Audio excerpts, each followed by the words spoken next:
Happening tomorrow, we are expecting to learn the fate of Momeni, the man accused of murdering Cash App founder Bob Lee. On day 7 of deliberations, the jury in Momeni's murder trial announced this evening they've reached a verdict, but it won't be read until tomorrow morning. Crown 4's Sarah Stinson joins us in the newsroom tonight after speaking with a legal analyst on what we should be learning tomorrow. Sarah.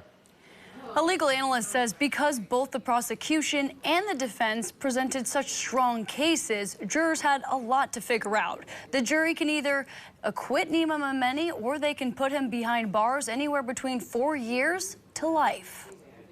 A very tumultuous process for these jurors. 7 days in a small deliberation room is a long time. After more than 50 hours of deliberation, a unanimous decision has been made by a San Francisco jury in the murder trial of Momeni, the man accused of stabbing and killing Cash App founder Bob Lee. Jurors have been considering 4 possible verdicts: guilty of first-degree murder, guilty of voluntary manslaughter, guilty of involuntary manslaughter, or not guilty. Legal analyst Stephen Clark has been closely following this trial and gives us his predictions. I'm not expecting an all or nothing verdict. So I'm not expecting first degree and I'm not expecting a not guilty because this jury worked so hard and it took so long to get to this point. Clark explains the worst case scenario for the 39-year-old. If the jury returns a verdict of first degree murder, Mr. Momeni is looking at 26 years to life in prison.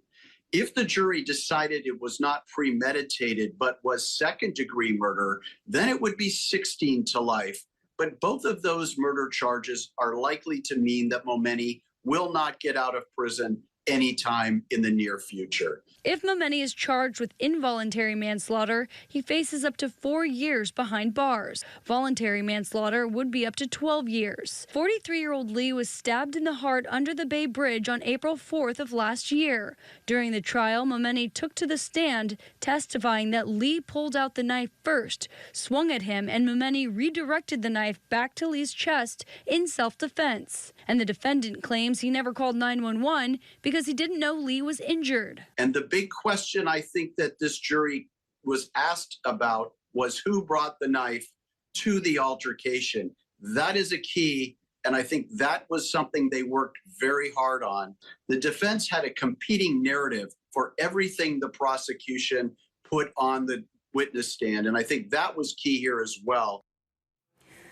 Clark also tells me there's a risk in delaying the verdict reading because overnight a juror could have second thoughts and a verdict doesn't stand until it's read out loud in the courtroom. So it's not over until it's over. The plan is to have the verdict read Tuesday morning at 9:30. I'm Sarah Stinson reporting in the newsroom. Back to you.